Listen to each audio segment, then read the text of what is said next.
우리 함께 나누어 드린 순서지 요거 A4 용지 반만한 사이즈 그 시편 찬송 뒤쪽에 보시면 공동기도가 있습니다. 네. 우리 함께 공동기도 하시겠습니다. 우리는 당신께서 하신 경이롭고도 떨리는 활동이 우리의 오늘을 지탱함을 고백합니다. 우리에게는 선택의 여지가 없습니다. 당신께서 품은 뜻을 이루시기 위해 집요하게 움직이는 모습을 지켜볼 뿐입니다. 우리는 당신께서 하시는 일을 봅니다. 지으셨던 것을 무너뜨리시는 당신을 봅니다. 우리에게는 선택의 여지가 없습니다. 당신께서 우리의 오늘을 당신의 꿈으로 가득 채우시고 당신의 나라를 상상하게 하시며 당신의 꿈으로 초대하시는 모습을 지켜볼 뿐입니다. 당신께서 우리와 함께 할 때 우리는 두 가지 생각을 품습니다. 당신께서 멈추시는 것들을 우리는 중시하며 당신께서 우리에게 원하시는 것들을 두려워합니다. 그러나 주님, 그럴지라도 우리는 당신의 백성입니다. 당신께서 하시는 경이롭고도 떨리는 활동을 통해 당신을 신뢰합니다. 우리의 머뭇거림을 제압하소서. 그리고 당신에게로 이끄소서. 정의로, 자비로, 평화로 우리를 이끄소서. 우리를 당신과 동행하게 하셔서 우리의 하루를 기쁨과 행복으로 가득 찬 새로운 날로 삼으소서. 당신의 결정적인 새로움을 보여주신 예수의 이름으로 기도합니다. 아멘. 우리 함께 1분간 침묵하시겠습니다.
오늘 함께 살피실 하나님의 말씀입니다. 사도행전 2장 14절부터 36절까지입니다. 사도행전 2장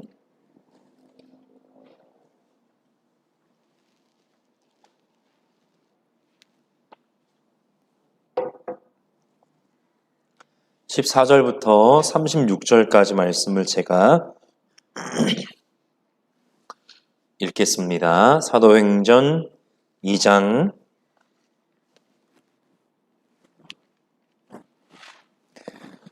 14절부터 36절입니다. 베드로가 11사도와 함께 일어나서 목소리를 높여서 그들에게 엄숙하게 말하였다. 유대 사람들과 모든 예루살렘 주민 여러분, 이것을 아시기 바랍니다. 내 말에 귀를 기울이십시오. 지금은 아침 9시입니다. 그러니 이 사람들은 여러분이 생각하듯이 술에 취한 것이 아닙니다. 이 일은 하나님께서 예언자 요엘을 시켜서 말씀하신 대로 된 것입니다. 하나님께서 말씀하신다. 마지막 날에 나는 내 영을 모든 사람에게 부어주겠다. 너희의 아들들과 너희의 딸들은 예언을 하고 너희의 젊은이들은 환상을 보고 너희의 늙은이들은 꿈을 꿀 것이다. 그날에 나는 내 영을 내 남종들과 내 여종들에게도 부어주겠으니 그들도 예언을 할 것이다. 또 나는 위로 하늘에 놀라운 일을 나타내고 아래로 땅의 징조를 나타낼 것이니 곧 피와 불과 자욱한 연기이다. 주님의 크고 영화로운 날이 오기 전에 해는 변해서 어두움이 되고 달은 변해서 피가 될 것이다. 그러나 주님의 이름을 부르는 사람은 구원을 얻을 것이다. 이스라엘 동포 여러분, 이 말을 들으십시오. 여러분이 아시는 바와 같이 나사렛 예수는 하나님께서 기적과 놀라운 일과 표징으로 여러분에게 증명해 보이신 분입니다. 하나님께서는 그를 통하여 여러분 가운데서 이 모든 일을 행하셨습니다. 이 예수께서 버림을 받으신 것은 하나님이 정하신 계획을 따라 미리 알고 계신 대로 된 것이지만 여러분은 그를 무법자의 손을 빌어서 십자가에 못 박아 죽였습니다. 그러나 하나님께서는 그를 죽음의 고통에서 풀어서 살리셨습니다. 그가 죽음의 세력에 사로잡혀 있는 것은 있을 수 없는 일이기 때문입니다. 다윗이 그를 가리켜 말하기를 나는 늘 내 앞에 계신 주님을 보았다. 나를 흔들리지 않게 하시려고 주님께서 내 오른쪽에 계시기 때문이다. 그러므로 내 마음은 기쁘고 내 혀는 즐거워하였다. 내 육체도 소망 속에 살 것이다. 주님께서 내 영혼을 지옥에 버리지 않으시며 주님의 거룩한 분을 썩지 않게 하실 것이다. 주님께서 나에게 생명의 길을 알려주셨으니 주님의 앞에서 나에게 기쁨을 가득 채워주실 것이다 하였습니다. 동포 여러분, 나는 조상 다윗에 대하여 자신있게 말씀드릴 수 있습니다. 그는 죽어서 묻혔고 그 무덤이 이날까지 우리 가운데에 남아 있습니다. 그는 예언자이므로 그의 후손 가운데서 한 사람을 그의 왕좌에 앉히시겠다고 하나님이 맹세하신 것을 알고 있었습니다. 그래서 그는 그리스도의 부활을 미리 내다보고 말하기를 그리스도는 지옥에 버려지지 않았고 그의 육체는 썩지 않았다 하였습니다. 이 예수를 하나님께서 살리셨습니다. 우리는 모두 이 일의 증인입니다. 하나님께서는 이 예수를 높이 올리셔서 자기의 오른쪽에 앉히셨습니다. 그는 아버지로부터 약속하신 성령을 받아서 우리에게 부어주셨습니다. 여러분은 지금 이 일을 보기도 하고 듣기도 하고 있는 것입니다. 다윗은 하늘에 올라가지 못하였으나 그는 이렇게 말하였습니다. 주님께서 내 주님께 말씀하시기를 내가 내 원수를 내 발 아래에 굴복시키기까지 너는 내 오른쪽에 앉아 있어라 하셨습니다. 그러므로 이스라엘 온 집안은 확실히 알아두십시오. 하나님께서는 여러분이 십자가에 못 박은 이 예수를 주님과 그리스도가 되게 하셨습니다. 아멘. 우리 함께 사도신경으로 우리의 신앙을 고백하겠습니다.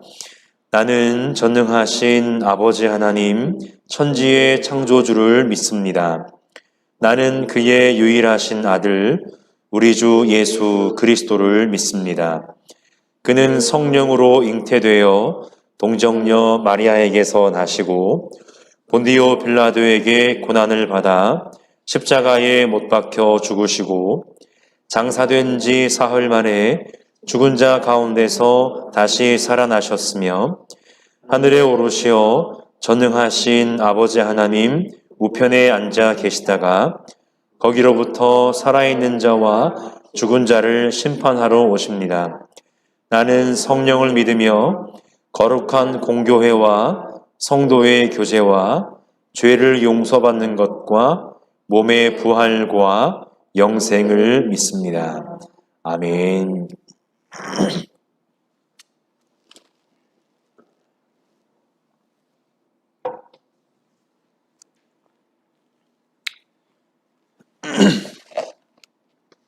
정말 오랜만에 뵙겠습니다. 네, 정말 뵙고 싶었고요. 또 함께 예배드리는 게 되게 또 그리웠었는데, 물론 또 모두 함께 또 오늘 다 모이시지는 못하셨지만은, 네, 빨리 이 일이 잘 끝 마무리될 수 있도록 계속해서 기도해 주시면 감사하겠습니다. 사도행전을 계속해서 살펴보고 계시는데요. 이 사도행전은요, 책 제목대로 사도들의 행적들을 기록해 놓은 책입니다. 잘 아시는 것처럼 이제 사도들 가운데 대표적인 두 인물이 바로 베드로와 바울인데요. 각각 사도행전의 전반부와 후반부에서 아주 중요한 역할, 중심적인 역할을 합니다. 전반부에는 베드로가 후반부에는 바울이 그런 역할을 하는데 그중 전반부의 중심 인물로 등장하는 이 베드로는 지난번에 살펴보셨던 것처럼 이 가룟 유다를 대신해서 마띠아를 사도로 세우는데 아주 중요한 역할을 또 했고, 그리고 오늘 본문에서는 오순절 성령 임재 강림 사건 이후에 예루살렘에 모인 수많은 순례객들에게 설교하는 장면이 오늘 본문입니다. 그런데 한번 생각해 보시면 이 군중 앞에서 설교하는 베드로는요, 사실 우리가 지금까지 가지고 있었던 복음서에 기록되어 있는 베드로의 이미지와는 조금 많이 다릅니다. 복음서 이야기에서 예수님이 붙잡혀서 고난을 받으실 때 이제 몇몇 사람과 함께 불을 쬐다가 그쵸, 한 여종이 이제 너도 저 예수와 같이 있었던 갈릴리 사람 아니냐? 라고 했을 때 3번씩이나 주님을 부인했던 그 베드로가 이제 오늘 본문에서는 대낮에, 그것도 아침에요, 자신들을 비웃는 수많은 군중 앞에서 담대하게 예수를 증거하는 그런 베드로가 됩니다. 어떻게 이런 일이 가능했을까? 성령께서 임재하셔서 그를 도우셨기 때문입니다. 이제 여기서 그래서 우리가 이해해야 할 것이 하나 있는데, 첫 번째로 제가 사도행전이 사도들의 행적을 기록해 놓은 책이다라고 말씀을 드렸는데, 사도행전은 조금 전에 말씀드린 성령의 임재 때문에 베드로가 담대해졌다라고 하는 그런 맥락에서 단순히 사도들의 인간적인 행적에 대한 이야기로 사도행전은 그치지 않고 그들을 부르시고 보내시는 궁극적으로 하나님의 이야기가 바로 사도행전이라는 것입니다. 오늘 본문에 보시면 베드로는 나머지 11사도들과 함께 일어나서 목소리를 높여서 엄숙하게 말했다라고 얘기하는데요. 여기서 엄숙하게 말했다라는 것은 다른 의미로 담대하게 말했다라는 뜻입니다. 이것과 같은 단어가 지난주에 살펴본 사도행전 2장 4절에 우리말 성경 어떤 맥락 속에 들어있는가 하면은 성령이 시키시는 대로 라는 구절에서 이 단어가 포함되어 있는데요. 서두에서 말씀드렸던 것처럼 이 베드로의 담대함은 단순히 그의 어떤 인간적인 변화, 인간적인 용기에서 비롯된 것이 아니라 바로 성령께서 임재하셔서 성령이 그와 함께 하셨기 때문에 바로 그에게 그런 변화가 생겼다라고 하는 것입니다. 담대함은 성령으로부터 나옵니다. 단순히 우리의 마음가짐에서 나오는 것이 아니다라고 하는 것이죠. 물론 우리의 마음가짐도 중요합니다만 궁극적으로 성령이 도우셔야 우리는 담대하게 살아갈 수가 있다라고 하는 것이죠. 이렇게 성령의 도우심으로 베드로는 담대하게 먼저 그들이 세술에 취했다라고 조롱하는 그런 사람들을 향해서 14절에서 이렇게 얘기합니다. 유대 사람들과 모든 예루살렘 주민 여러분, 이것을 아시기 바랍니다. 내 말에 귀를 기울이십시오 라고 얘기합니다. 여기서 사도행전은 베드로가 사용한 내 말을 헬라어 레마를 사용해서 표현합니다. 많이 들어보신 단어이실 텐데요. 레마는 이 기본적으로 말이라는 의미가 있고 동시에 그것과 함께 그 말이 가지는 영향력 내지는 힘을 포함해서 뜻하기도 합니다. 그러니까 지금 베드로가 하는 말에는 지금 상당한 힘과 영향력이 있음을 사도행전이 이 레마라는 단어를 통해 표현함으로써 베드로가 가지고 있는 그 사도로서의 권위를 간접적으로 뒷받침하고 있습니다. 그렇게 엄숙하게 혹은 담대하게 그 레마를 말하는 그런 베드로가 무슨 말을 하는지 작게 두 개의 부분으로 한번 나누어 보신다면요. 첫 번째는 14절부터 23절까지인데 사도행전 2장 24절부터 23절까지는 베드로가 요엘 예언자의 예언을 인용해서 설교합니다. 성령의 임재는 하나님이 약속하신 사건이라는 겁니다. 어느 날 갑자기 이 사람들이 갑자기 어떤 사람이 변한 그런 차원의 것이 아니라 하나님이 오래전부터 예언자들을 통해서 약속하신 그 사건이 지금 일어났다라고 하는 것이죠. 하나님의 예언자 요엘을 통해서 당신의 영을 모든 사람에게 부어주겠다라고 요엘서 2장 28절에서 32절 말씀에서 약속하셨는데, 이 요엘서의 시대적 배경이 언제인지 우리가 정확히 알 수는 없습니다만 요엘서를 한번 천천히 읽어보면 이스라엘의 역사적인 위기의 순간에 선포한 예언이라는 것을 우리가 알 수 있는데, 그래서 요엘서를 관통하는 하나의 주제가 있다면 바로 주님의 날 혹은 야훼의 날입니다. 그러니까 종말론적인 그런 의미를 가지고 있는 것이죠. 이 야훼의 날은 두 가지 의미를 동시에 갖고 있는데, 하나는 심판의 날인 동시에 또 다른 하나는 구원의 날이기도 합니다. 그날이 심판의 날이 될지 혹은 구원의 날이 될지는 하나님을 대하는 사람들의 삶의 자세에 달려 있는데, 그 유명한 말씀, 주님의 이름을 부르며 구원을 호소하는 사람들은 다 구원을 받게 될 것이다 라고 예언자 요엘은 선포했습니다.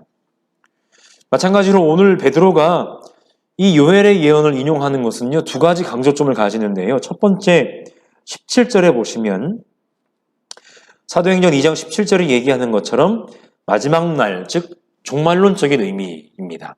하나님의 영이 임했다라고 하는 것은 그만큼 야훼의 날이 가까웠다라고 하는 의미라는 것입니다. 또 다른 하나는 사도행전 2장 21절이 얘기하는 것처럼 그 날이 가까워 올수록 예수의 이름이 구원의 이름이라는 것, 즉 예수님의 이름을 부르는 사람은 구원을 받게 될 것이다 라고 하는 그런 의미입니다. 그 중간에 있는 여러 가지 어떤 예언도 하고 환상도 보고 꿈도 꿀 것이고 이런 것들은 하나님의 영이 임재한 부수적이라고 하긴 좀 그런가요? 어쨌든 결과물이고요. 그 하나님의 영의 임재의 근원적인 의미는 마지막 날과 구원, 이 두 가지 축입니다. 그런데 21절에서 베드로가 인용한 요엘의 예언의 내용이 조금은 의미가 변경되는데, 그것은 바로 예수의 이름이 구원하는 이름이라는 것, 즉 예수가 주님이시다라고 하는 것입니다. 이게 지금 무슨 말씀이냐면, 원래 예언자 요엘이 선포했던 주님의 이름을 부르는 사람에서 그 주님은 바로 야훼 하나님이셨습니다. 네, 야훼 하나님. 그러니까 구약 성서에서 주님은 바로 야훼 하나님이십니다. 그런데 오늘 베드로의 설교에서는 그 야훼 하나님을 뜻하는 주님이 내용의 흐름상으로 누구로 대체됩니까? 예수 그리스도로 대체된다라고 하는 것이죠. 즉 예수 그리스도가 우리의 주님이시고 그분이 우리의 하나님이시다 라고 하는 그런 선포가 되는 것입니다. 이것은 오늘 본문 마지막 36절에서 더 명확하게 선언되는데요. 하나님께서는 여러분이 십자가에 못 박은 이 예수를 주님과 그리스도가 되게 하셨습니다 라고 베드로가 그렇게 설교를 합니다. 하나님은 바로 이 나사렛 사람 예수를 통해 기적과 놀라운 일과 표징을 행하셨습니다. 그런데 하나님의 백성을 자처하는 유대인들이 그를 무법자들의 손을 빌어 십자가에 못 박아 죽였는데, 여기서 무법자는 이 무법지대 할 때 그런 의미가 아니라 율법 없는 사람이라는 뜻으로 이방인을 의미합니다. 어쩌면 갈릴리 사람들이 무시당하는 것은 나사렛 사람 예수가 죽임을 당한 것에 의해 미리 예견된 일이었는지도 모릅니다. 이 갈릴리 사람들이 라고 교회 공동체가 무시당하잖아요. 교회는 바로 나사렛 사람 예수가 이방인들에 의해 혹은 유대인들에 의해서 죽임을 당한 것부터 교회의 무시당함, 교회를 향한 조롱은 미리 예견된 일이었는지도 모릅니다. 오늘날 교회와 그리스도인들이 세상에서 인정받고 성공하는 것 물론 좋은 일이지만 또 중요한 일이기도 하지만, 근본적으로 교회된 우리의 뿌리는 죽임당한 나사렛 사람 예수이고, 그 뿌리에서 나온 싹은 사람들에게 무시당하던 갈릴리 사람들이 이었다는 것은 분명히 의미심장한 일입니다. 그 뿌리와 줄기로부터 생겨난 오늘의 교회는 과연 어떠한 열매를 맺으며 살아가고 있을까? 우리가 한번 곰곰이 생각해 봐야 될 대목입니다. 다음 대목은 본문 24절부터 35절까지인데요. 하나님은 그렇게 유대인들과 율법 없는 자들, 즉 무법자들의 공모에 의해 죽임을 당하신 예수를 죽음의 고통에서 풀어 살리셨다라고 24절에서 말씀하고 있습니다. 하나님이 예수 그리스도를 다시 살리신 이유는 분명합니다. 예수가 죽음의 세력에 사로잡혀 있는 것은 있을 수 없는 일이기 때문입니다.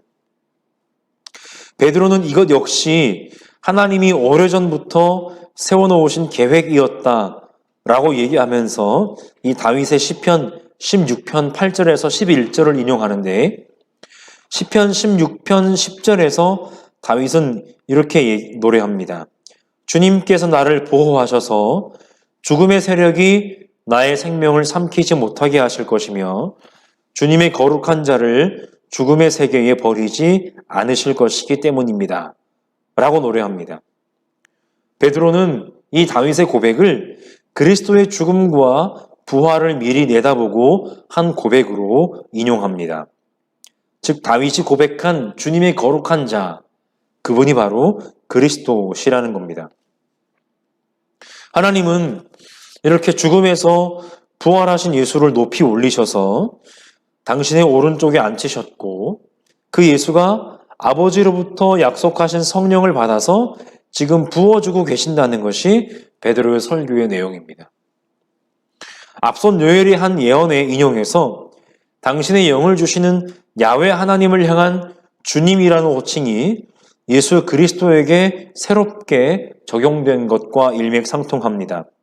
그리고 베드로는 이어서 시편 110편을 또 인용하는데 그 첫 구절이 이렇습니다. 주님께서 내 주님께 말씀하시기를. 여기서 말씀하시는 주님은 야훼 하나님이고 그 말씀을 들으시는 또 다른 주님이 바로 예수 그리스도이시라는 겁니다. 결국 14절부터 이어지는 베드로의 설교는 예수의 주님 되심과 그리스도 되심의 이야기입니다. 베들레헴에서 한 가난한 부부의 아들로 태어나 나사렛이라고 하는 마을에서 자라시고 갈릴리에서 하나님 나라를 선포하시기 시작해 결국 유대인들과 로마 군인들에 의해 십자가에 달려 죽으신 그분이 하나님의 아들 주님 그리스도시라는 겁니다. 그리고 이 모든 것을 가능하게 하신 분이 바로 오늘 말씀 나눔의 제목이기도 한데, 이 모든 것의 근본적인 원동력이 바로 하나님이시다라고 하는 겁니다. 하나님은 사람들이 십자가에 못 박은 이 예수를 주님과 그리스도가 되게 하셨고, 주님과 그리스도이신 예수가 바로 하나님의 영을 그들에게 부어주셨습니다. 그리고 오늘 우리에게도 하나님의 영을 부어주십니다. 베드로는 말합니다. 우리는 모두 이 일의 증인입니다. 하나님의 영의 임재의 결과가 단순하게 그저 몇 마디 나오는 방언으로 그칠 수 없는 대목입니다. 오늘 우리도 과연 하나님이 하신 일들의 증인으로 살고 있는지 우리 스스로 물어야 합니다. 하나님이 사람들이 십자가에 못 박은 그 예수를 주님과 그리스도가 되게 하셨다는 것은 단순히 하나님이 예수를 그리스도가 되게 하셨다는 설명으로 끝나서는 안 됩니다. 하나님이 주님과 그리스도가 되게 하신 그 예수가 오늘 우리에게도 주님이시고 오늘 우리에게도 그리스도이신지를 우리는 물어야 됩니다. 과연 예수가 나의 주님이신가? 과연 예수가 나의 그리스도 즉 메시아이신가? 예수를 주님과 그리스도로 모시고 살기 시작한 처음 교회의 이야기가 사도행전의 면면을 통해 오늘 우리들에게 전해지고 있는데, 그렇다면 우리는 이 사도행전의 이야기를 통해 오늘 우리 공동체가 나아가야 할 길을 찾아야 합니다. 예수가 그리스도시라는 것은 단순히 신앙 고백의 명제가 아닙니다. 그 속에 하나님의 생명의 역사가 깃들어 있다라고 하는 것입니다. 하나님의 아들이시지만 이 땅에 내려오셔서 사람들에게 죽임당하신 예수, 그러나 예수를 죽음에서 건져 올려 다시 살리신 하나님, 하나님 우편에서 우리들에게 생명의 영을 부어주시는 우리의 주님 예수 그리스도, 그리고 그 모든 일에 대한 증인 공동체로서의 교회, 이 모든 것들 속에 죽은 생명을 살리시는 하나님의 역사가 깃들어 있다라고 하는 것입니다. 그리고 바로 여기에 우리 보금자리 교회가 걸어갈 길이 있습니다. 바라고 원하기는 그 보금자리 교회가 우리의 걸음마다 보금자리, 그 명제가 단순히 우리 교회의 표가 아니라 하나님이 우리를 통해서 생명의 역사를 이루어 가시는 그런 생명의 공동체가 될 수 있기를 주님의 이름으로 축원합니다. 아멘.